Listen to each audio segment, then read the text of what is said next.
Hello বন্ধুরা, কেমন আছো তোমরা সবাই?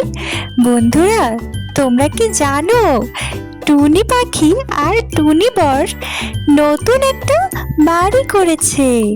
ওদের বাড়িটা ফুলের বাড়ি। টুনি পাখিদের নতুন বাসাটা সুন্দর না বন্ধুরা, বলো?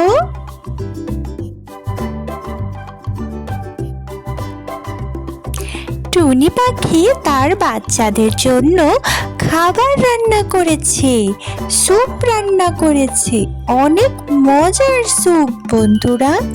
কিন্তু টুনি পাখির বাচ্চারা খাবার খেতে চাচ্ছিল না বন্ধুরা। ওদের কাছে স্যুপ খেতে নাকি ভালো লাগে না। বাচ্চারা তাড়াতাড়ি করে লক্ষ্মী ছেলে মেয়ের মতো স্যুপটুকু খেয়ে নাও, না হলে যে শরীর খারাপ করবে।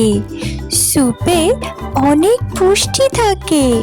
শাক সবজি দিয়ে তোমাদের জন্য মজা করে রান্না করেছি, খেয়ে নাও লক্ষ্মী আমার। হ্যাঁ বাচ্চারা, তাড়াতাড়ি করে স্যুপটুকু খেয়ে নাও। এভাবে খাবার সামনে রেখে বসে থাকতে হয় না। খাবারটা ঠান্ডা হয়ে গেলে আর ভালো লাগবে না। গরম থাকতে তাড়াতাড়ি খেয়ে ফেলো। মা, রোজ রোজ স্যুপ খেতে আর ভালো লাগছে না। এবার একটু চিংড়ি মাছ খেতে ইচ্ছে করছে। আমাকে চিংড়ি মাছ এনে দিতে পারো? কতদিন চিংড়ি মাছ খাই না, চিংড়ি মাছ খাবো। হ্যাঁ মা, চিংড়ি মাছ খাবো। আমারও স্যুপ খেতে ইচ্ছে করছে না। প্রতিদিন স্যুপ খেতে ভালো লাগে না। আমারও চিংড়ি মাছ খেতে খুব পছন্দ। বাচ্চারা, এই বেলা একটু কষ্ট করে খেয়ে নাও। তোমাদের পছন্দের চিংড়ি মাছ আমি অবশ্যই জোগাড় করে আনবো। আমি আর তোমাদের বাবা চেষ্টা করব চিংড়ি মাছ খুঁজে আনার জন্য। এবার খেয়ে নাও। বাচ্চারা চিংড়ি মাছ খেতে চাইছে, কিন্তু এই জঙ্গলের মধ্যে এই অবেলায় কোথায় চিংড়ি মাছ পাবো? চিংড়ি না খেতে পারলে ওরা যে আবার কান্নাকাটি শুরু করে দিবে। তুমি চিন্তা করো না টুনি বউ, চলো আমরা সরোবরের কাছে গিয়ে খুঁজতে থাকি, নিশ্চয়ই পাওয়া যাবে।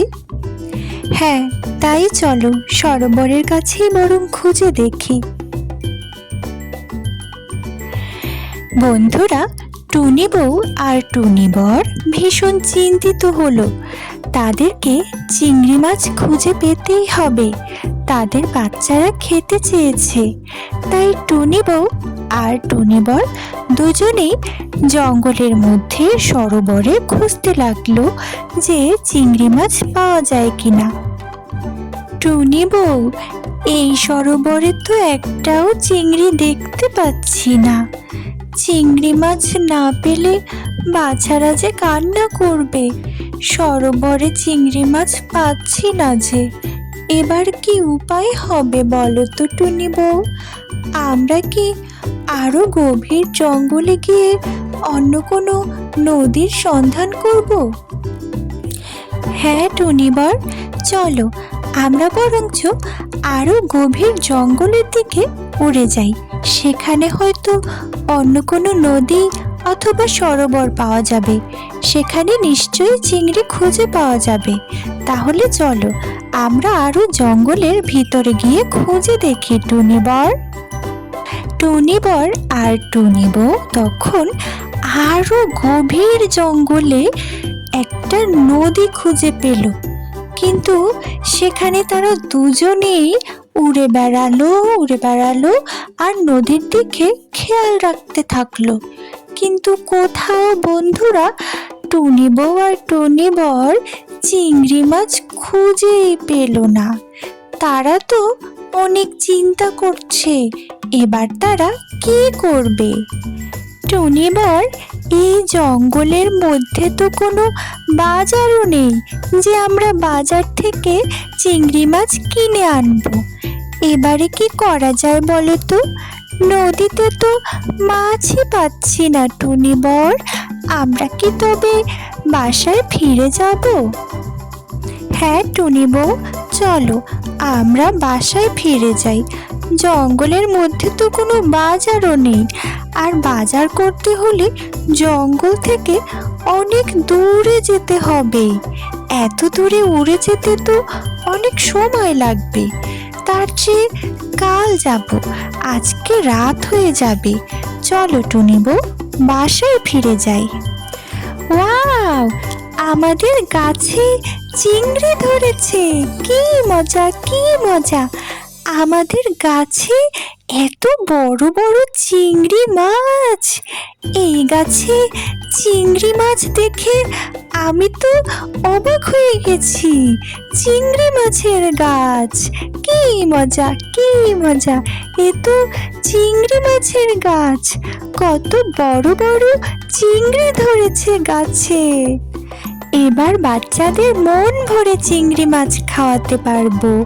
কি মজা, আমাদের গাছে চিংড়ি মাছ ধরেছে! এ যে খুবই খুশির খবর। কি মজা, কি মজা! এত বড় বড় চিংড়ি মাছ আমাদের গাছে। মা, বাবা, তোমাদের অনেক ধন্যবাদ। আমি অনেক খুশি হয়েছি। ইয়া, কি মজা! এত বড় বড় চিংড়ি মাছ! অনেক ধন্যবাদ বাবা মা তোমাদেরকে। কি মজা! চিংড়ি মাছ ভাজা দিয়ে ভাত খাবো। কি মজা! আমিও ভীষণ খুশি। হুররে! গরম গরম মাছ ভাজা। বাচ্চারা, তোমরা প্রাণ ভরে চিংড়ি মাছ দিয়ে ভাত খাও। আমাদের এখন চিংড়ি মাছের গাছ আছে। গাছ থেকে ইচ্ছে মতো চিংড়ি মাছ খাওয়া যাবে। এখন আর তোমাদের কান্না করতে হবে না। তোমাদের পছন্দের মজার চিংড়ি মাছ এরপর থেকে রান্না করে দেব আমাদের গাছ থেকে চিংড়ি পেড়ে। বন্ধুরা, তোমাদের যদি আমাদের গল্পটি ভালো লাগে তাহলে লাইক করো। আর এরকম মজার মজার গল্প আরো পেতে চাইলে সাবস্ক্রাইব করো বন্ধুরা। তোমরা সবাই ভালো থেকো। টাটা।